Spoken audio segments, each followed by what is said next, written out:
ঝোপের ভেতর থেকে মরদেহ উদ্ধার, পাশেই পড়ে আছে ধারালো অস্ত্র। বুধবার সকালে যশোরের রাঘুরামপুর গ্রামের ঝোপ থেকে সাইদ নামে যুবকের লাশ উদ্ধার করা হয়। স্বজনরা জানায়, মঙ্গলবার রাতে ফোন পেয়ে বাড়ি থেকে বের হন। এরপর থেকে নিখোঁজ হয় সে। বাড়ির কাছে একটি ঝোপের মধ্যে তার গলাকাটা লাশ দেখতে পায় স্থানীয়রা। মরদেহের পাশেই পড়েছিল ধারালো অস্ত্র। লাশটি উদ্ধার করে যশোর জেনারেল হাসপাতালের মর্গে পাঠায় পুলিশ।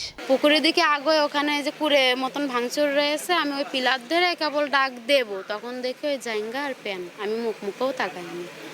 ওই দূরিতে ওই দেখে মনে করেন আমি ওখানে পুঁতে গেছি। আমার ছেলেকে যারা হত্যা করেছে, যারা জড়িত, তাদের নিঃসবভাবে বিচার চাই।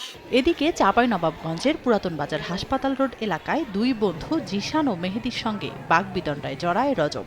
এক পর্যায়ে দুজন মিলে রজবের বুকে ছুরিকাঘাত করে। পরে গুরুতর অবস্থায় তাকে উদ্ধার করে হাসপাতালে নিলে মৃত ঘোষণা করেন চিকিৎসক। অতিরিক্ত রক্তক্ষরণের কারণেই রোগী আস্তে আস্তেই মারা গেছে। আমরা এখানে এসে তাকে মৃত অবস্থায় পেয়েছি। ছুরিকাঘাতের সময় জিশান ও মেহেদী মাদকাসক্ত ছিল বলে জানায় পুলিশ। তানজিনা তাসনিম, সময় সংবাদ।